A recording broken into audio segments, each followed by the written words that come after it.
So, what did we learn last night at the Real Housewives of Atlanta season 17 reunion that we did not already know? Well, we got a few things to discuss. Okay. I left this episode, I don't know, man. I just felt a little bit triggered. I did. I did. I gotta readily admit that to y'all. Your boy felt triggered. I was like, what am I watching right now? Okay.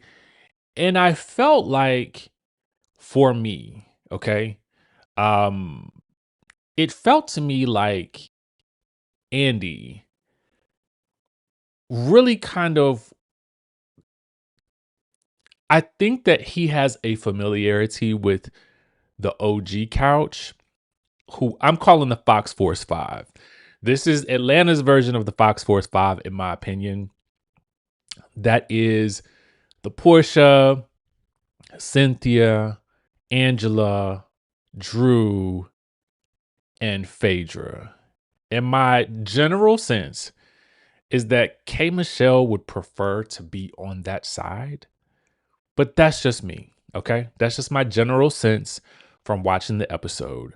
And Andy, it felt like to me also, too, that every time that someone from the other side, the newbie couch, K Michelle, I mean, outside of K Michelle, really, but Kelli, Shamea, and Pinky, I felt like there was like this desire to kind of shush them and let the other girls speak, over talk, and whatnot. Okay. That's just my opinion. But I feel like he may be doing that because I think he's most familiar with that side of the couch. It just seemed, I can't really explain it to me other than that. That's the best way that I can explain it to you. I'm sorry. Based on how I felt watching it. Okay. Some things that we learned. Cynthia's new single will apparently be out very soon. Okay. I forget the date. I think I saw it. So we did get a chance to hear that last night. It is an EDM inspired number. Okay. I liked the enthusiasm.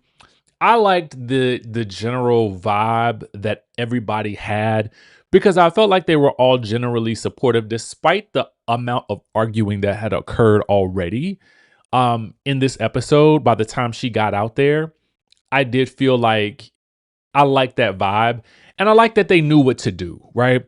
They knew to get into it, despite how they may have felt that it sounded.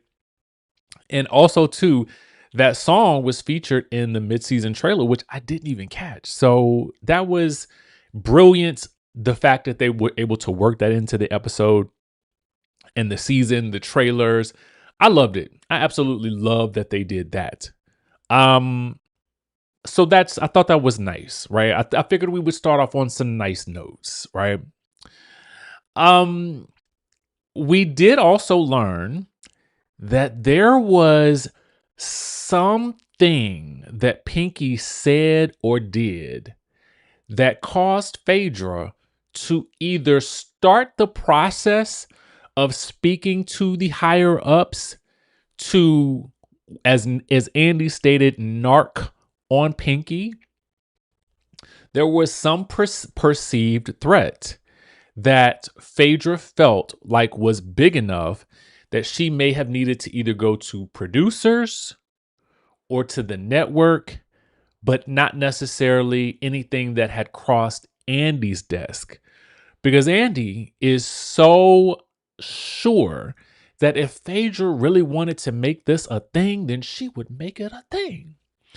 And I couldn't help but just kind of like, listen, I every now this is probably a me thing, but sometimes when there's an instance revolving or regarding Phaedra that is of this magnitude, I always go back to the Dungeon Gate days and how she was so mute and so silent when Porsha revealed that it was she who told her that information about Candy, and that it was she who apparently was told this information by someone else, and then she said it to Porsha. I mean, so for me, as Andy's like, well, she would have made a bigger deal about this.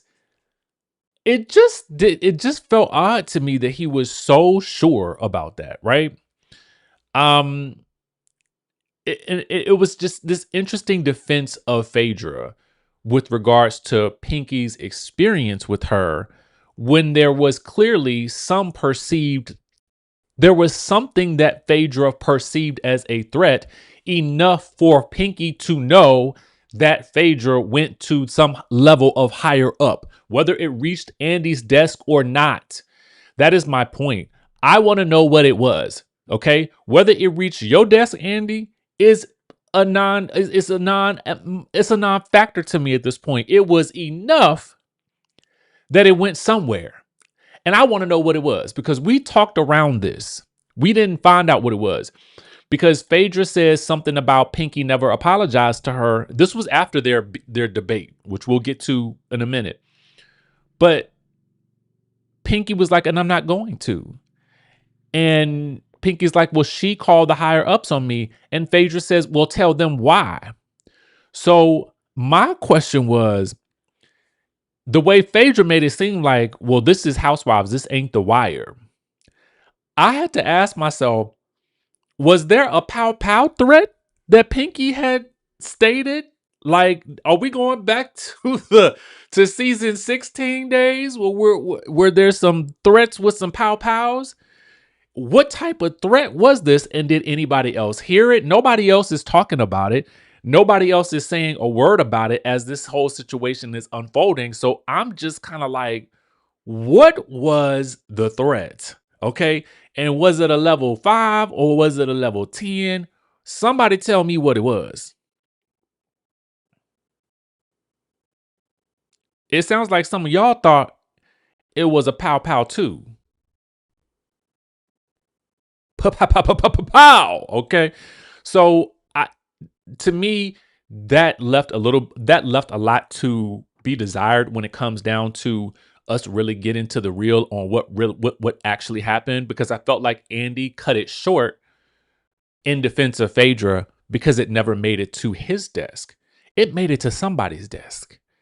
Okay? Whether she raised the roof all the way off of this mother trucker, or whether or not she just raised the ceiling. Okay? She raised something. What was it, and what was said, and why we not saying it? Okay? Because Pinky's making it seem like she did not say it. So I'm just kind of like, okay. What else did we learn? Okay. We learned that K. Michelle either tried to put some pause on Shamea in private, or at least got up in her face enough to be punching the air and leaned over her as though she was about to shake more than the table. Okay.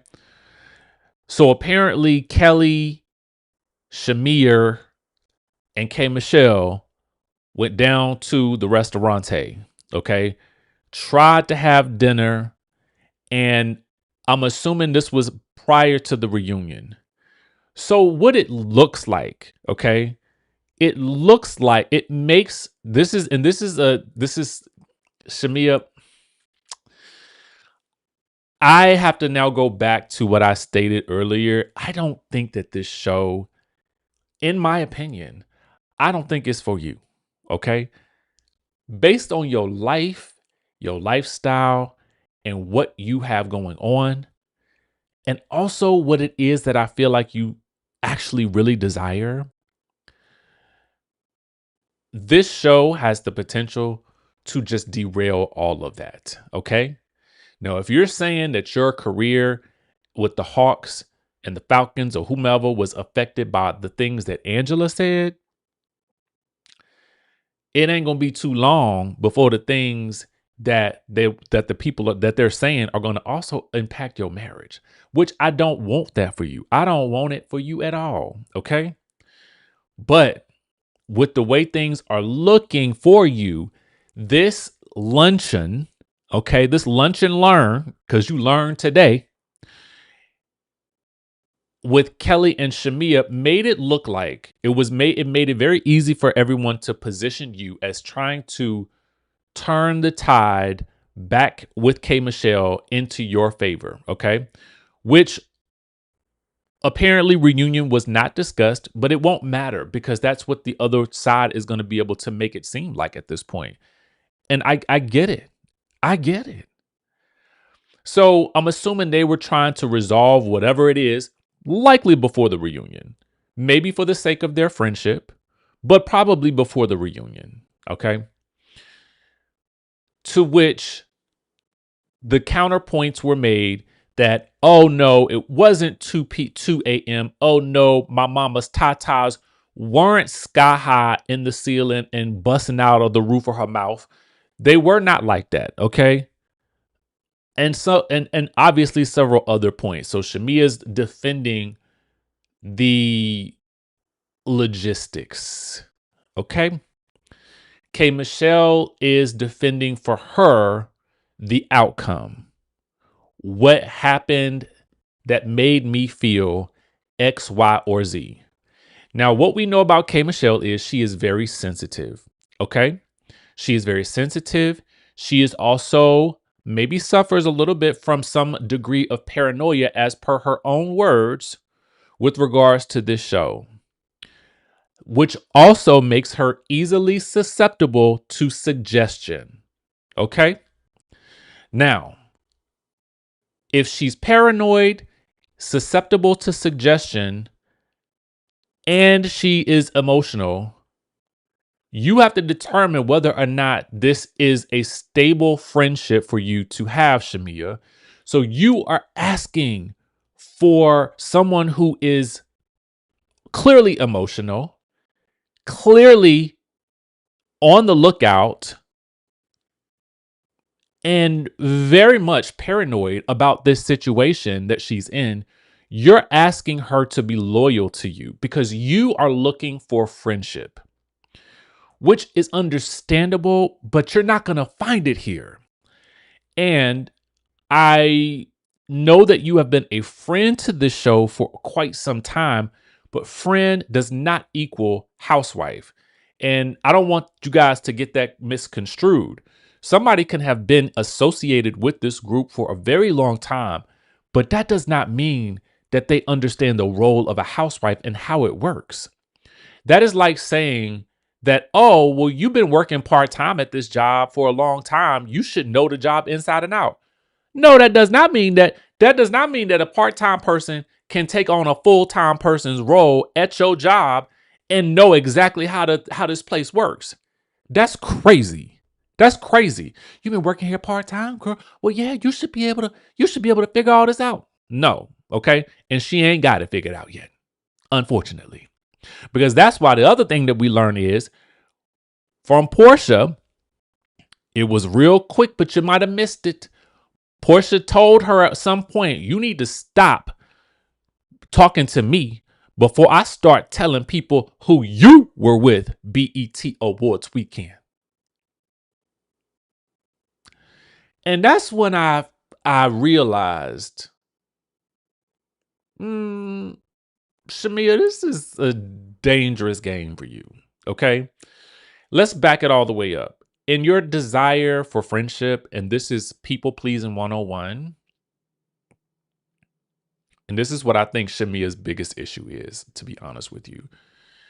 When you go back to season 16, Shamea came in still acting as a friend to Porsha. I gotta protect my girl. I'm gonna attack the people. I'm gonna question Drew because I don't like what she did to my girlfriend. I'm gonna contact Ralph. I'm gonna get him to film with us. I'm gonna do this, that. I felt like she thought she was making all the right moves. All right. Even going so far as to also trusting the wrong people.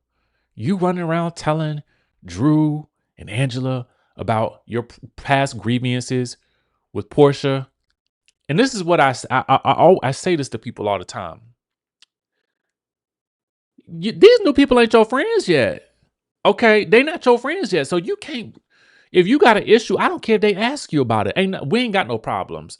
I don't care. That's my homegirl, and I'm sticking with her. So then it becomes very easy to chip away at those fractures in the friendship that were already in existence. So now you done been arguing for her, okay? Coming in still in the on some underling behavior. Because it is when we people pleasing, we acting as an underling, sacrificing ourselves, and we trying to make friendships. We trying to make friends. Nene done told y'all, these are your coworkers, girl. Don't trust them people. You on vacation with Angela.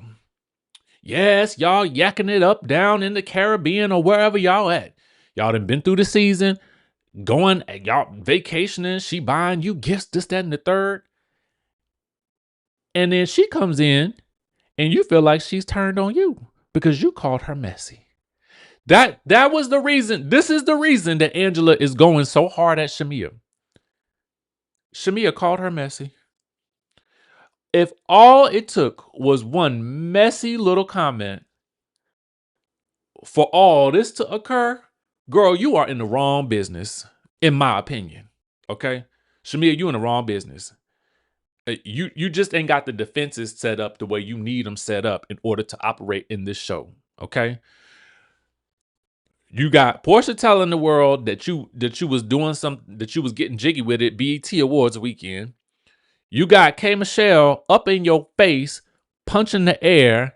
Your mama been dragged into the mess, saying she calling Porsha a Jezebel. Okay.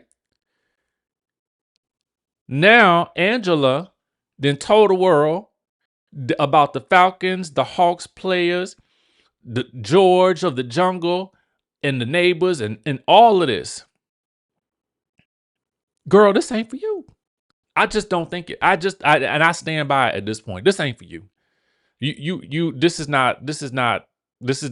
you're not even set up to win in this situation. So you might as well, I would just go ahead down to the YouTube and, do your life there because it seems safer. Okay. I think you want real, genuine friendships from people, and you might do better just being cool with the candy coated clique and your family, and just go ahead and living your life and being happy. And Kelli ain't helping you none, to be honest with you. Okay. Because the moment that she had an opportunity to say what actually happened down at the restaurante, she was kind of mute to me. That's just me. Okay. And I know Kelli probably was thinking, I don't want to get in the middle of K. Michelle and Shamea. But at the end of the day, girl, I'm gonna let you know, I don't really think she saved you in that situation either. This is just me. Okay. Now y'all can say she deserves to be on this platform. And I think, could she? It's like, yes, can you do something? Absolutely, you can. Should you do something? That's a different story. Okay? Because Housewives is a game. It's like a game of chess, and you got to learn how to play it.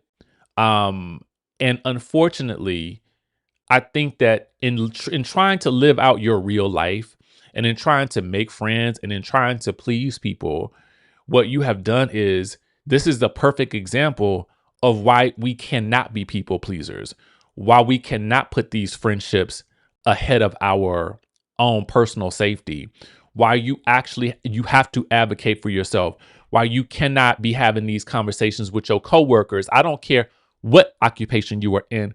Your coworkers are not your friends. Let me say it again.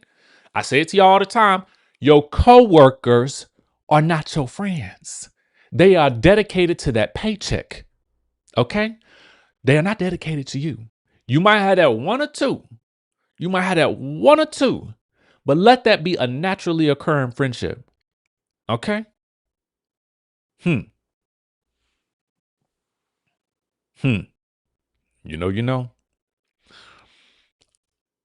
K. Michelle, let's talk about it. The first thing we did learn about this, I don't even know what to say about K. Michelle and these plots and plans and schemes and the monsters under the basement, under the people under the stairs. the Thriller video. I mean, I didn't add it in the Thriller video because that's where we first came into contact with monsters and they was dancing in the streets. And that's what I feel like K. Michelle is running from, the monsters that are dancing in the streets. When it comes to the black situation, apparently she was told by the people, we don't know who, around Atlanta, the people under the stairs, told her, and I don't know who they were, to be honest, because she ain't say. And I get it. Sometimes you got to be loyal to your sources. Otherwise, you ain't going to find out no more information. K. Michelle readily admits that versus that there's several things that are happening with K. Michelle. Throughout this season, she told us that someone credible told her that Drew, Porsha, Phaedra were out to get her. Now, some way, somehow, during the season, she has surmised that Porsha and Phaedra are not guilty of this crime, but Drew is. Because Drew once said, well, you know black. Now, again, I know that things happen behind the scenes. I know it. I know that some of these, and we already know, some of these women are digging up dirt on each other, running down the street, contacting the neighbors and whatnot, woo-de-woo, okay?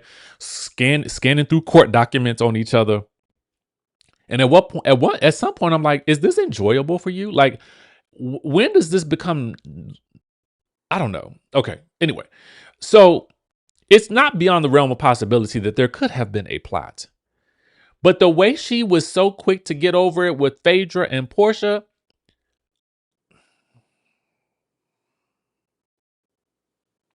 even with the knowledge of what was happening with Nash, she was still wanting that friendship with Porsha.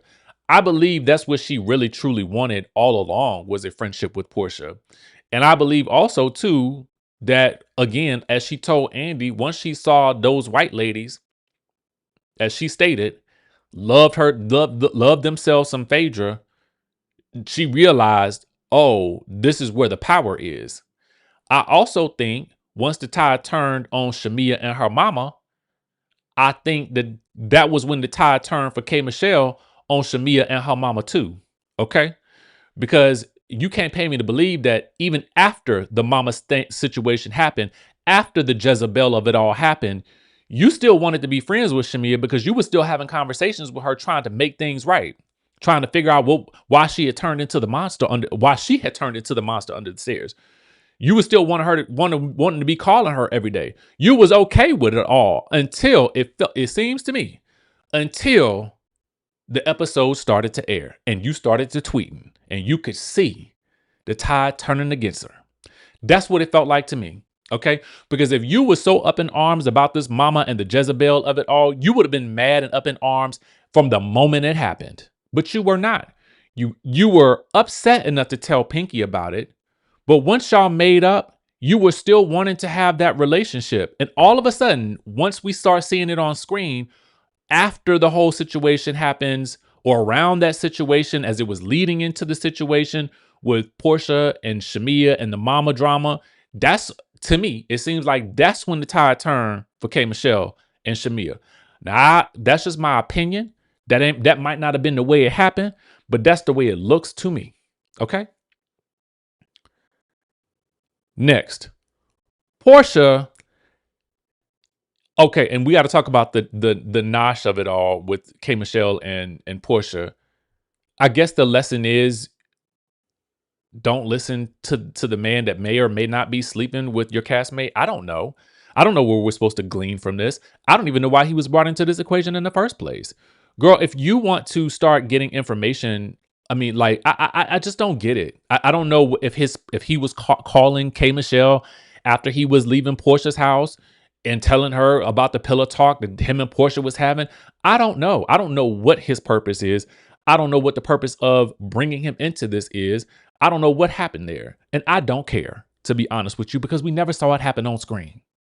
And if I got to hunt, scavenge, and try to find out what happened via some other means, at that point, I'm annoyed. Okay. And there's so much of this here that I'm annoyed. So like the Pinky and Phaedra of it all. We don't know what happened. They didn't want to say it. They bleeped it out. I don't know. Whatever happened, we don't know. Okay. The Black situation. We don't know who told K Michelle that. We don't know. So now you got a whole situation with Drew for an entire season, and she's clueless. I'm clueless. Andy clueless. Y'all clueless. We all clueless. For all of it for her to come back and say, "Well, I was in my head."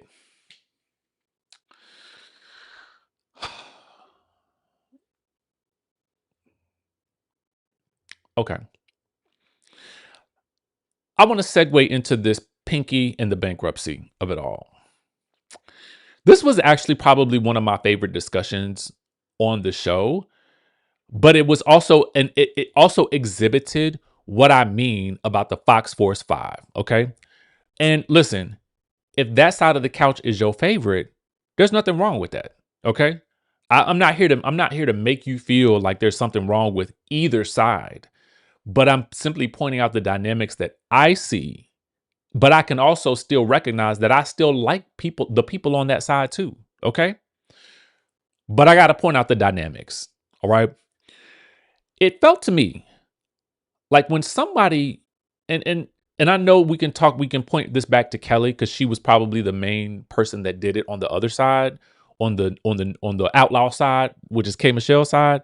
We're gonna call it the Fox Force 5 and the outlaw side. Okay. It felt to me like whenever one person from the outlaw side started to speak, it was okay for everybody on the other couch to open fire at that person. Andy had no problem with it. Okay. It wasn't until the outlaw side started talking back that he needed to shush everybody. Okay. That's what it felt like. Because when you, and the Pinky situation is the example that I'm going to use. When Pinky was being questioned about her bankruptcy, I'm going to tell you something. I don't, whether you agree with Pinky or not, what I can appreciate with Pinky is that she stood 10 toes down in how she felt. She did not say, "Oh, well, okay, y'all right." She didn't say that. Okay. So if she was wrong and loud. Okay. I like a person that just sticks to their guns. Now, if she sees this later and she thinks differently about it, that's a completely different thing to me. But I like somebody that stands in their truth in the moment, whether I think they're wrong or not. Okay. And what I mean by that is I don't think she's standing on a lie. Okay. I think she is standing on what she believes to be right and just in her mind. Okay. This ain't got nothing to do with her making up something on somebody and believing it, Angela. Okay. This ain't got nothing to do with that. This has more to do with Pinky's thinking that she is right about a situation that happened to her. This is what I'm talking about. Okay. Now, as she's talking about bankruptcy, she talks about it being a tool. Okay. Now, granted, let's talk about it. Is bankruptcy a tool?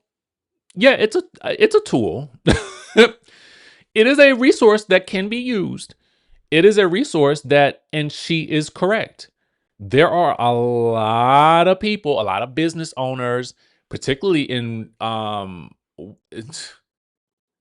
the people, the person that y'all voted for in office has done it several times. Okay. So I don't see nobody crying and hooting and hollering about that. But I can appreciate Phaedra's perspective on it for the borrowers. I mean, not for the borrowers, for the people who were a part of um the people who lent money. Okay. I do understand that there has to be somebody there that speaks up to that side of it. Um But my question would have been, Phaedra, were you a lender? Okay. Um, were you a lender in this situation? Because you are commenting about my situation. Were you a lender? Were you involved? Because you're heavily involved right now. Okay. I do think that Angela probably described it best. And I like that. I liked it. I'm not saying Phaedra's wrong. I'm just saying her response was not received by Pinky. And it's likely because they already had tension. But I think that the way Angela, and to me, Angela had a lot more tact in the way that she stated it, because I felt like what she was pulling from was, this is how I felt in that situation when I was going through something similar. This is how my thinking was. And this is why we're saying what we're saying. I did like that. Because I felt like she did have a general, like, I want you to see where you're going wrong here. Because I do think that there is something to be said for the way that Pinky managed all of this. I told y'all, I felt like Pinky was advertising bankruptcy like it was a sale at Barney's. Okay? Like, everybody, you get a bankruptcy, you get a bankruptcy, you get a bankruptcy, you get a bankruptcy, we all get a bankruptcy. That's what it kind of felt like at times watching Pinky. Like, I mean, she was hawking that bankruptcy like she was Stacey Rush on QVC. That's what it felt like at times, right? Like, gosh, this bankruptcy is me. You know, it just gave that kind of energy at times. And yes, there were times when she was very much like, bankruptcy, bankruptcy. Oh, cry me a river. And then the next thing you know, she was like, but I could buy your foreclosed house. I'm rich. I'm so rich. I could wipe my booty with that amount of money. So, yes, I do understand what people are saying. I just think that Pinky was probably looking at Phaedra like, who are you to be questioning me when you are trying to narc on me? That's what I think was happening there. And I think that Pinky became so defensive in that moment. She wasn't going to change her stance either. I appreciate somebody who can stand in it, but I do feel like she was advertising at times like bankruptcy, like, oh God, is it on sale this week? Like, should we all be running down to the courthouse to get it? I mean, I don't know. Like, you know what I'm saying? And I think the method here, or the thought process, is for the rest of the ladies, that they were trying to get her to see that it should be utilized as a last resort. And maybe for Pinky it was. I don't know. Um, her situation is so complicated. She's bankruptcy on the personal side, and then on the business side, franchising. So we had a super chat in the building from Jay Washington 90 says, thank you, Richie. That was my frustration. Why is one side of the couch okay to talk, but the other side can't? I had to cut it off. It really did feel like that was what was happening. And I know, and again, the Pinky example for me was that when Pinky was she was defending herself, every woman on that couch literally was bam, bam, bam, bam, bam, bam. When Kelli told Shamea and K. Michelle that, I don't want you to let the other side of the couch come in between your relationship, that comment really wasn't really worth anything, because to me, it wasn't worth the response. The whole side of the couch went ham. And Andy's then like, maybe you should just stick to Shamea and Kelli. I mean, you should just stick to Ant. Maybe you should. I gotta get it right. Maybe you should just stick to K. Michelle and Shamea. You think, maybe that would be better, Kelli. Yeah. Y'all know how Andy talk. And I was like, that's so they could just light them up at any point in time. Anytime, and Shamea, girl, listen, there was not one time when Shamea could say something that somebody else wasn't firing off, letting her have it, okay? And really not letting her speak, from K. Michelle to Porsha to Angela, and especially Angela. And this was the thing that just took me out, okay? Andy pretty much makes Shamea apologize. So don't you think should apologize to Angela for all of the wrong you've done to her? Because Shamea is making the case of like, well, she's done this to me. It's the Falcons and the Hawks players. It's George. She's basically painting Shamea out to be a harlot. Okay. And as Andy's like, yeah, don't you think you should apologize for all of the ill things that you've done to this woman, Shamea? Don't you think? And Shamea is like, at this point, it'd be like, girl, like, why they are making you grovel. Like, at a certain point, you just start saying no. Like Pinky said, no, I'm not going to apologize, and keep it pushing. But here Shamea go. I'm sorry for all the things that I have done to you, whether I knew it or realized that I did it or didn't. And Angela's over there like, hand me my Coke, my Pepsi. Mm, mm. Y'all hear this girl?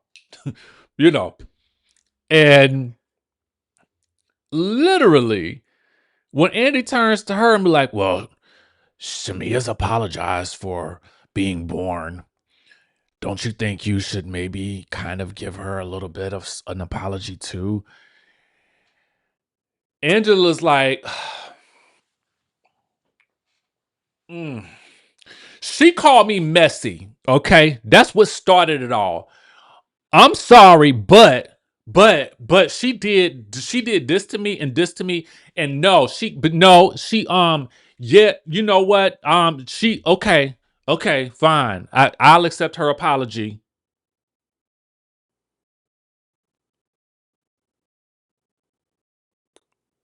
What? And Andy's just like, okay.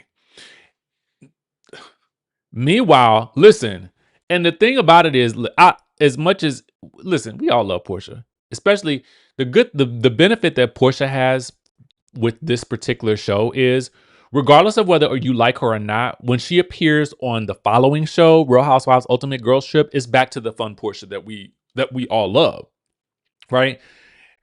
So you kind of get the benefit of going from all of this it felt dark to me, all of this kind of dark energy in this reunion, to much more lighthearted feelings and vibes on Ultimate Girls Trip.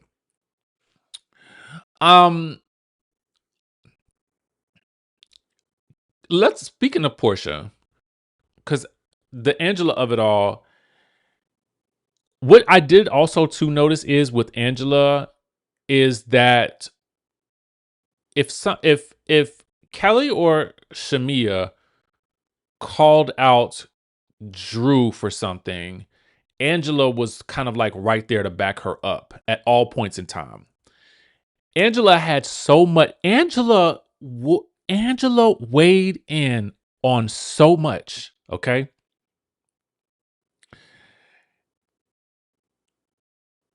And what I noticed was that when it came down time to talk about Angela and this George situation, it was okay for Angela to play semantics. Well, I didn't say that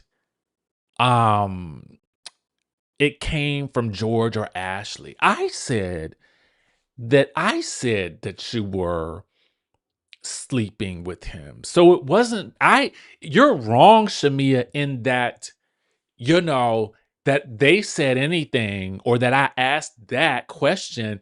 I really said it was me that said it, but you think that they said it, and that's what you're defending. And I already told you that they didn't say it. So you're lying.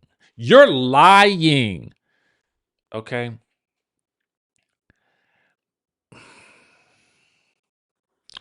Girl, your intent in asking Ashley anything was basically to get information that you could use against Shamea because she called you messy in this season.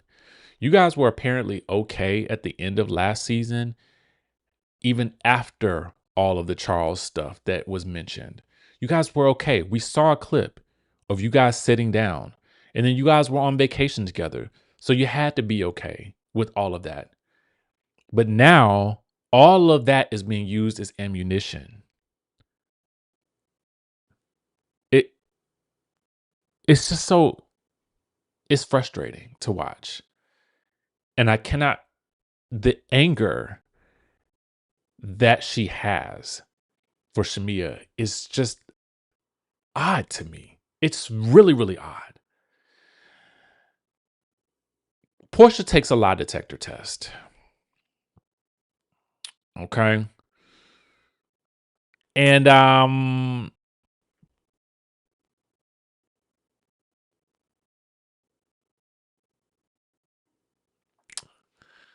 you know, maybe, but she called her that to her face. It wasn't like she said it behind her back. And calling her messy is enough to go here. If that's your trigger to say, I'm going to unload every single clip I've got at you, that's wild to me. That's wild to me. I mean, comparatively, I mean, things have been said that were much worse. I don't know, just my thoughts. Anyway, Porsha takes a lie detector test to prove that she read a text message that stated that Kelli had been sleeping with somebody BET weekend.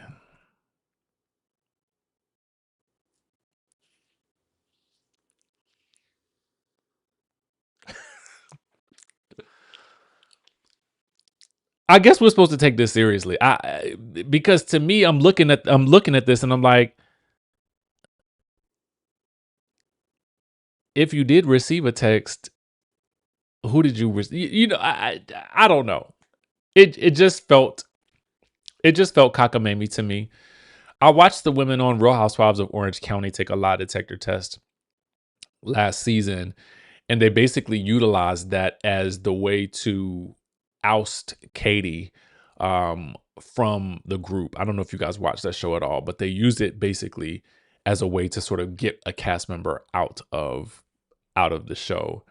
So as I'm watching Porsha take this lie detector test, that she is the lie detector people that she has contacted, I don't know why. It just didn't move me to chorus one way or another in this situation. I mean, the thing about it is just name the name. It put it out there. Just name the name. You know, the same way with Angela. Name the names.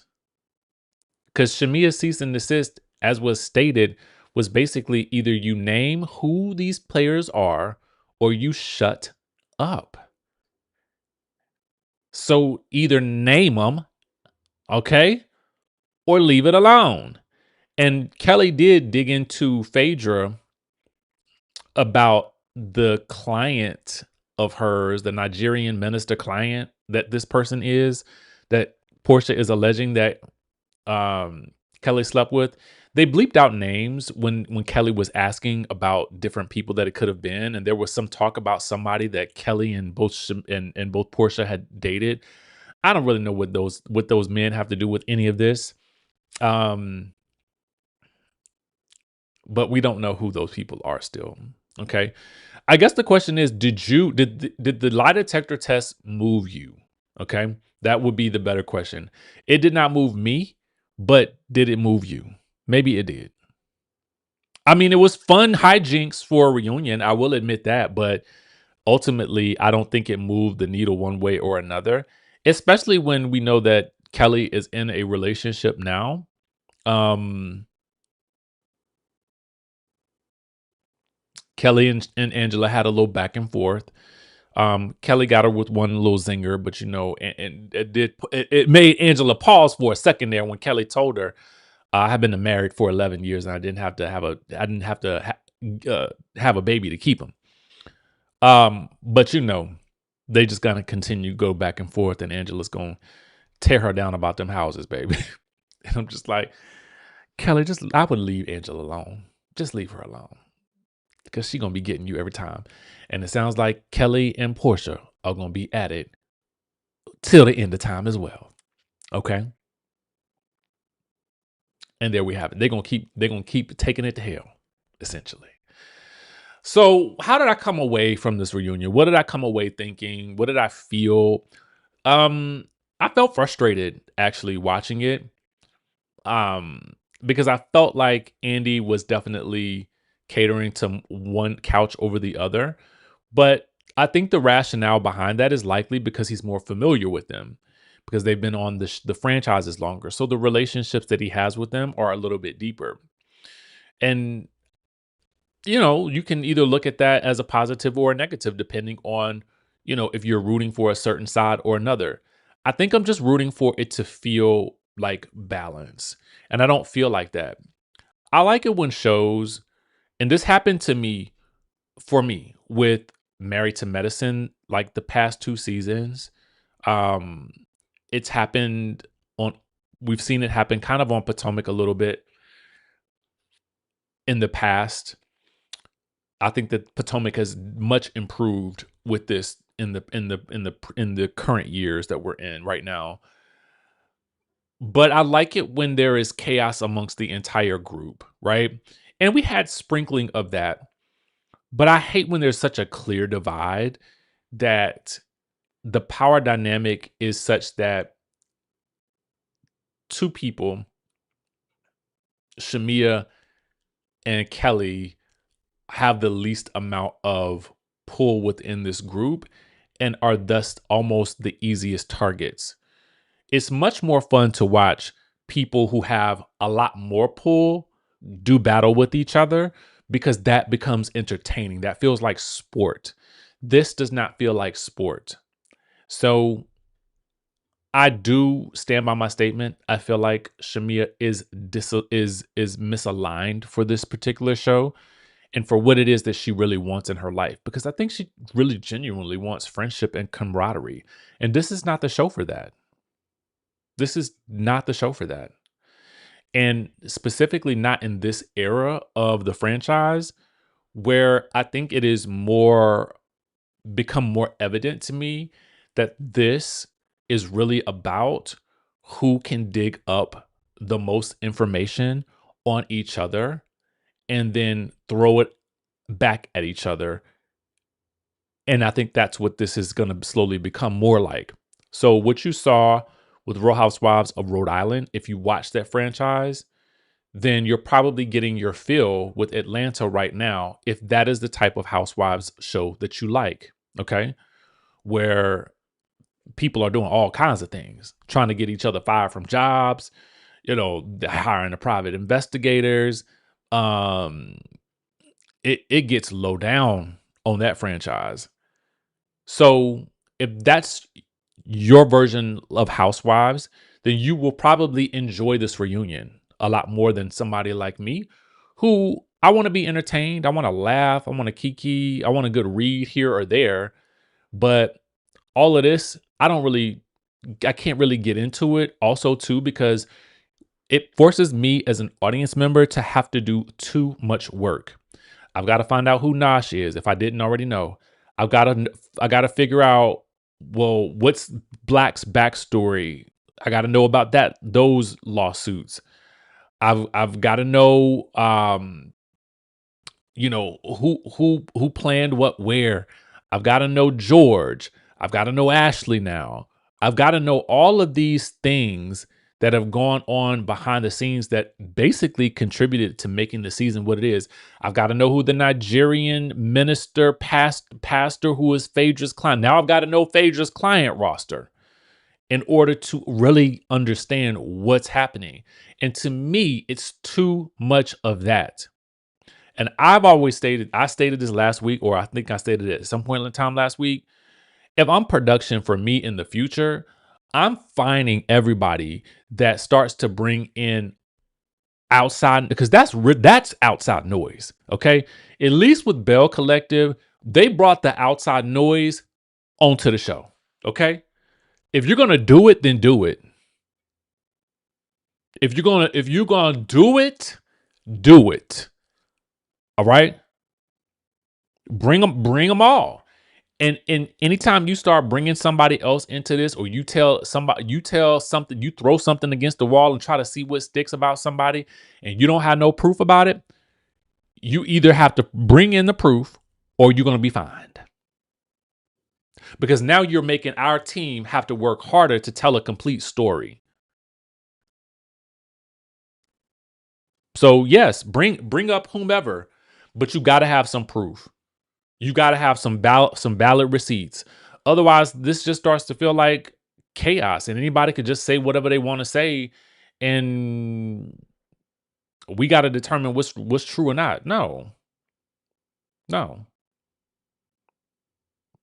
Bring on the players. Yes, as they what the phrase is, leave it on the playground. Bring it all. Okay? If you're not going to do all that, show the text messages, show all of these things that you're talking about, because otherwise I got to play Inspector Gadget, Sherlock Homeboy, and try to follow up online to figure out, and I don't have time for that no more. I don't.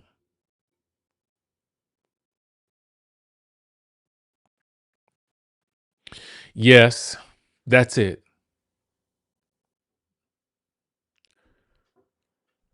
And I get it. To a certain degree, yes. To a certain degree, you're going to ask questions about people that you're going to be working with. You want to know things about them. But if when we get here to this point where we are now, that tells me you have too much time on your hands. I want to follow people that are booked and busy.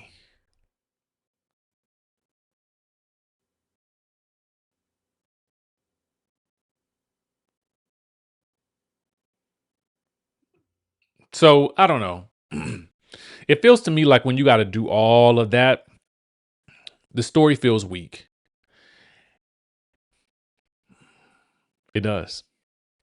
So I don't know. It was just disappointing to me.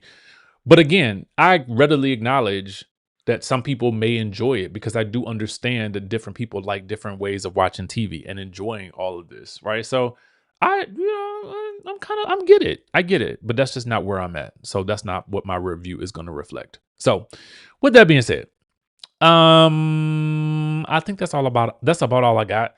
I did watch Real Housewives Ultimate Girls Trip,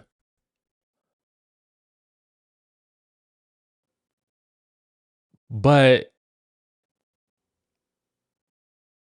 I turned it off halfway through.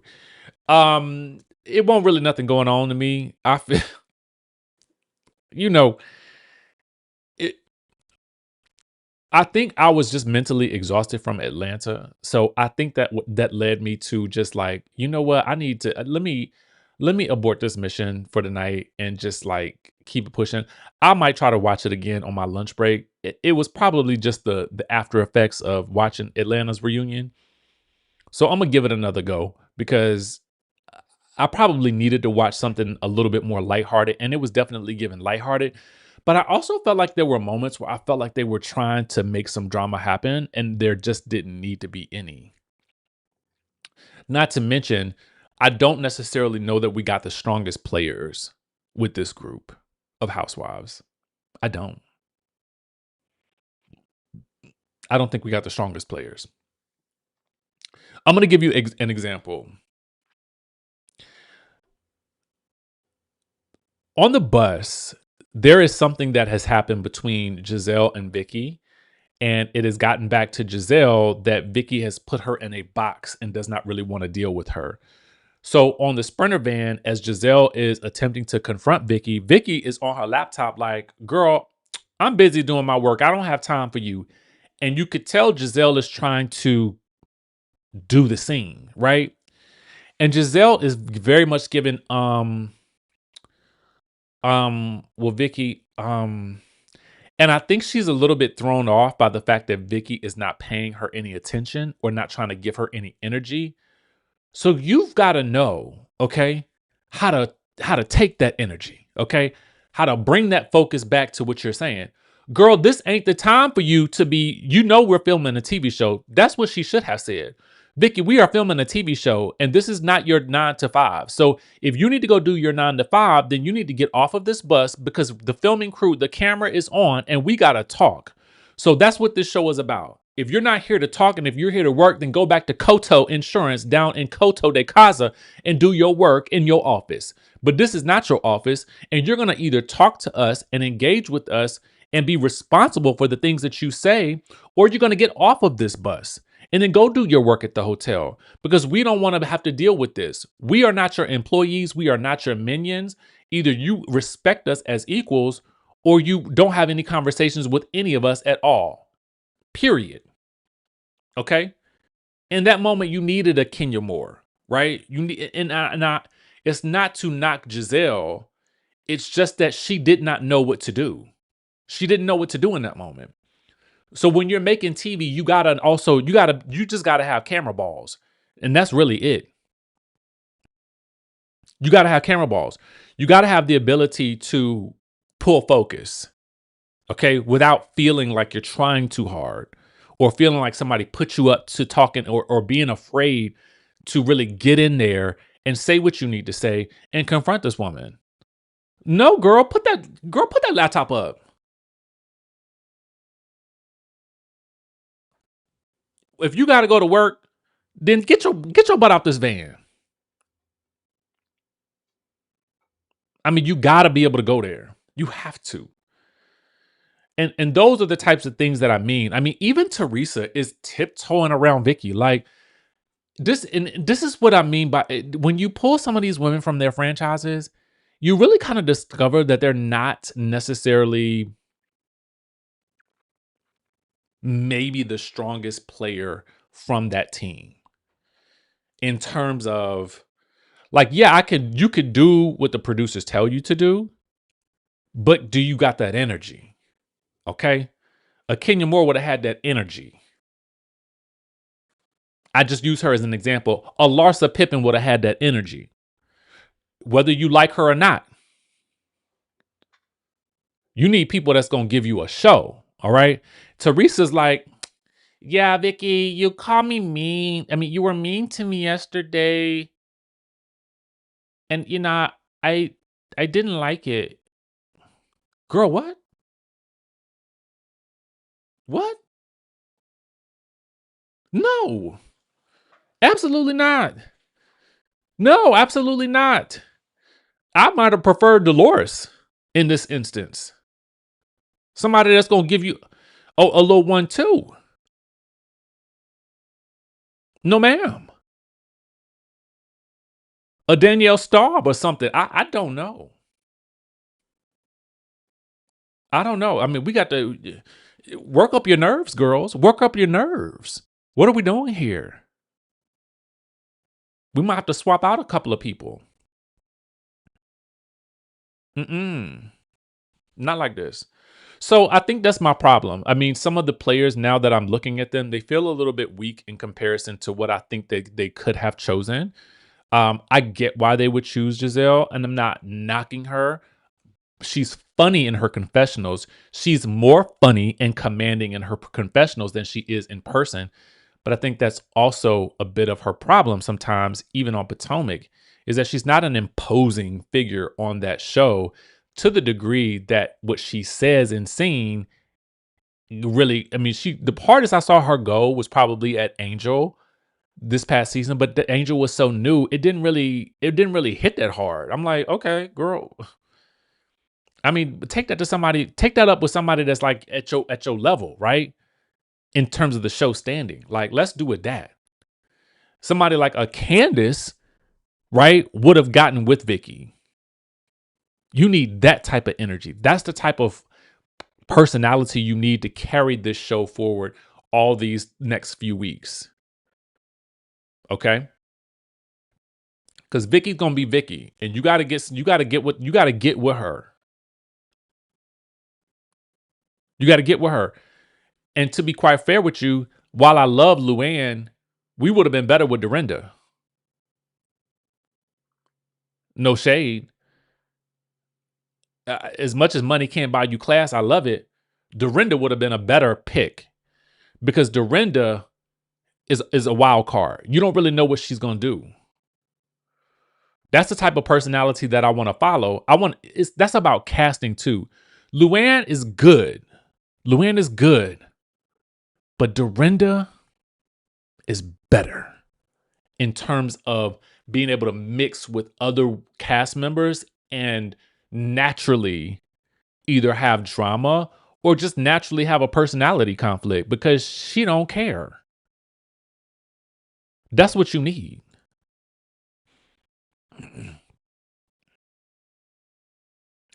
So I don't know. I can't help but think that as I'm watching this group, like, did they pick the best people? They picked the faces of the franchises in this current era, I feel like. But I don't know if they got the most exciting ones, you know? And I think that's probably true. I think that Teresa probably is very nice in real life. You know, you do meet some of these women, and in real life, they are really, really nice. They can be. You know what I'm saying? So, but it's just like I was saying on the show with Shamea on the show. I think that Shamea is probably a great girl, like a great woman. But is she suited for this type of space in this current iteration of the show where they are right now? It almost hurts me to watch her go through this. And I think that's the thing that is so bothersome. Like, you could tell she's a really good girl. She's definitely made a lot of hiccups, stepped in her own poop, and probably went about this whole thing all wrong. Okay. And she's definitely done some things that I feel like, girl, no, don't do. Like, why would you do that? They got you there. You look crazy here. But you can also see that she is somebody that I think really just wants real friends, like real friendships, real relationships. You ain't gonna find that here.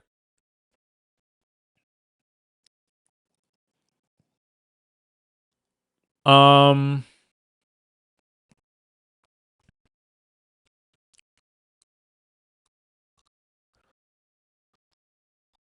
trying to think if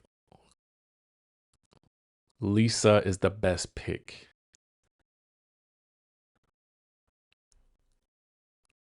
Lisa's entertaining to watch to me, so I'm okay with it. There's a certain level of Delulu that I like about her. And I think this trip is revealing a softer side to her. Like when she just broke down and cried because she was like, I'm having the most fun I've ever had.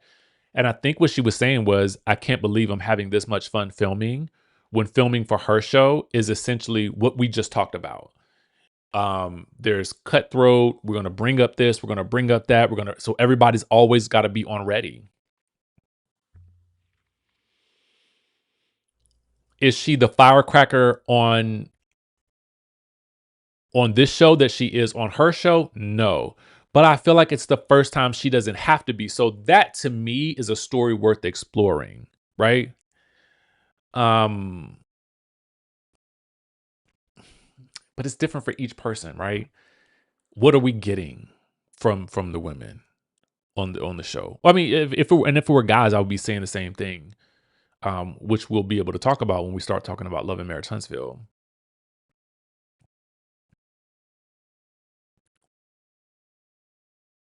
Um, they need Nene to come save the day as usual. You know, here's the thing about that though. As I was thinking about it, why is Nene not out here doing press?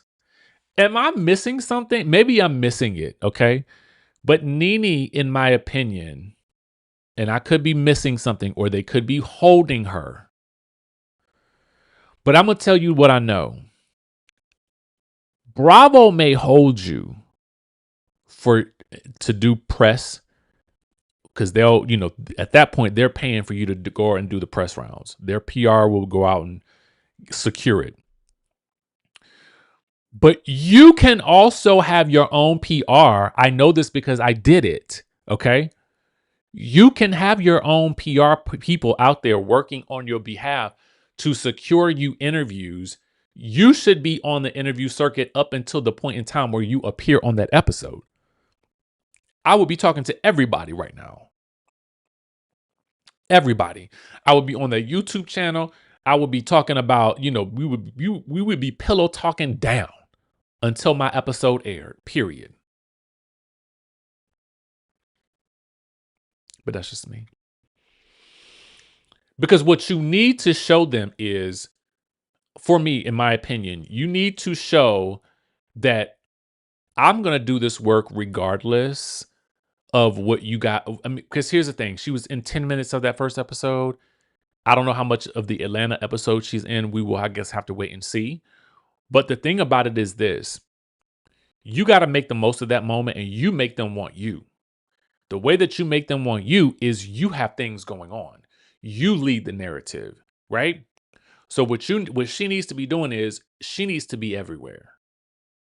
Everywhere during this period of time, because it's a small window. It is literally the time that the trailer aired up until the episode airs. That is when you make your move. That's when you strike, okay? You get out there, you do the doggone thing, you let people start to see you again on the interview circuit, whether or not you secured these interviews or not.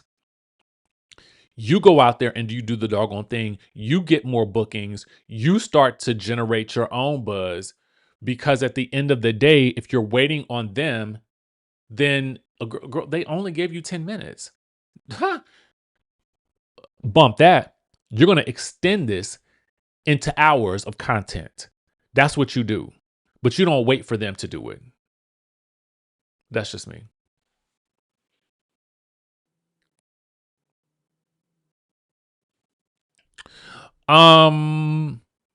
Excommunicado says maybe Nene don't want to appear too desperate even though she needs it, or she's playing it safe and by the network's rules to show she's workable. She's workable, able to be worked with, or easy to be worked with, I should say. Yeah, I mean, but that doesn't stop you from being able to go out and do your own press. It doesn't. I'm only telling you what I know.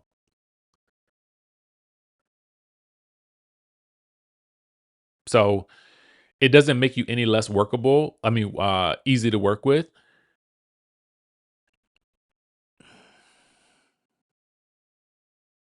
I would be out here promoting something else then. Even if, here's the thing. If I know, okay, let me tell you, this is how my mind works. If I know that I'm appearing on this show, the moment we sign that paperwork, y'all, I would have hired a writer to be working with me on my next book. Okay. I would have titled that book, Your Next Act. And I would have made that book about the stories from her days on Housewives and everything in between that period of time.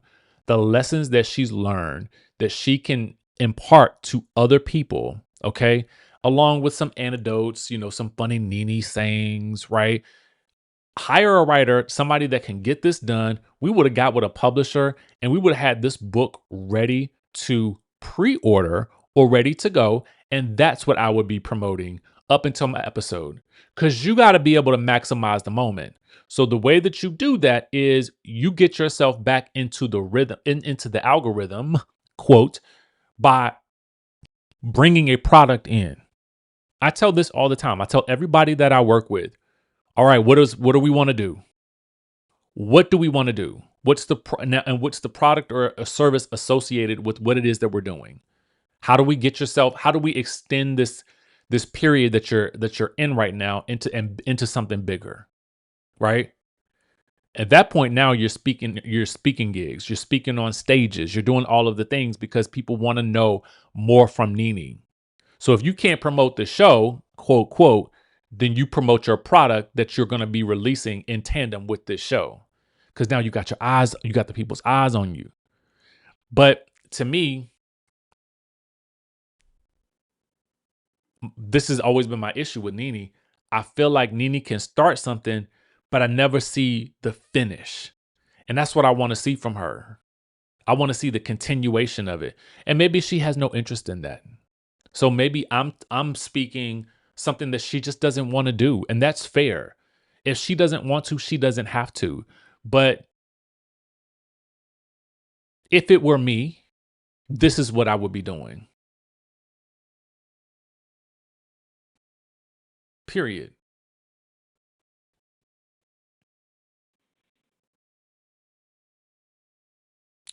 Well, I'm going to tell you what's happening nowadays, even in the movie industry. A lot of actors, a lot of teams, right? People's teams are now pushing their actors to do podcasts and podcast interviews in tandem with traditional media outlets. Do you know why?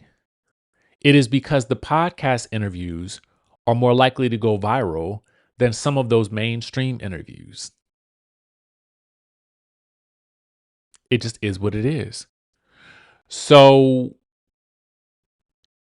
and then for somebody like a Nene, if there are things she doesn't want to talk about, I'm going to tell y'all the truth. Like when people come to interview with me, and I don't do a lot of interviews anymore, I ask them, is there anything that you don't want to discuss? Because I'm not in the business of trying to surprise nobody. I'm trying to have a conversation, period. Okay. My goal, my job, have a conversation, find out the things that I want to know, some of the things that y'all want to know, and then give y'all something to watch as y'all going through your day. Okay. That's my commitment. Because I know what YouTube is for people. It is a way that we get our news, that we entertain ourselves, that we have it on when we're watching TV or not when we're cooking, when we're driving, sometimes when we're working, when we got the kids, and we just want a break. That's the goal. So give people those moments. Give them that. And Nene, it's easy. Her name rings bells in this industry. It does. Whether you like her or not, it does. That's all she got to do. So Um, that is absolutely not true. That's a wild take for you to say because I know a whole lot. First of all, let me say this: just because somebody has a podcast does not mean that they are not a journalist. Okay, that's number one. Let's really get that because we gotta dispel that immediately. Okay, um, there are plenty of us who went to school for journalism. Thank you. All right. Um, Asking a hard or a soft question is a choice that the interviewer makes because you need to understand what type of interview the interviewer wants to have. Okay. Um, I come from the school of personally for me, when I was younger, my goal was to do entertainment tonight style entertainment news. Um, but then you might have somebody who wants to do more of a 60-minute style. And you will have plenty of podcasters on this internet, on this YouTube, who will ask way harder questions than sometimes the person who is at a news station can ever ask. So I hate to burst your bubble, but that's absolutely not true.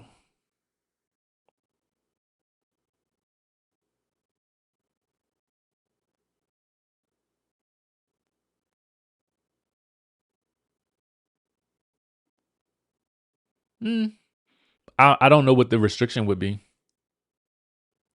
And this is also true. Some people just want to be talent. And in this case, then you need somebody that will guide you along this path, because just being talent, you got to have a guide. Then you got to have a team that is moving you through this entire situation to make sure that you're making the most of it. I don't know that she does not have a team. I don't know if she maybe doesn't want to do any of these things. Nene could be honestly out there just living her best life, and that's it. And there's nothing wrong with that either. But I'm just thinking, um, you never know.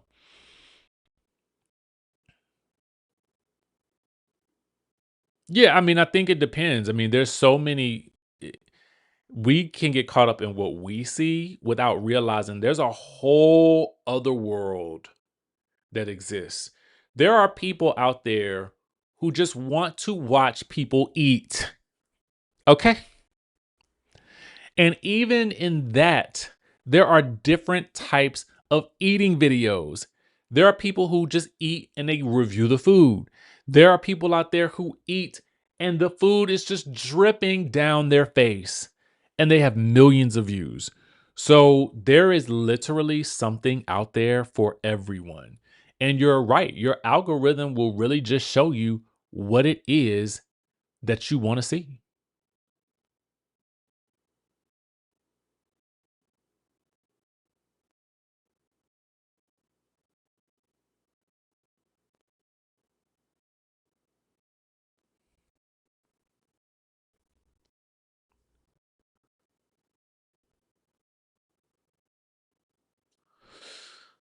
All right, y'all. So listen, thank you guys for tuning in to my TED Talk today. I didn't intend to go this long, but I appreciate you guys for sticking in there. I want Nene to win. We'll see how that works out in terms of the episode that she has coming up. But those are my thoughts. With that being said, I will catch you in the next video.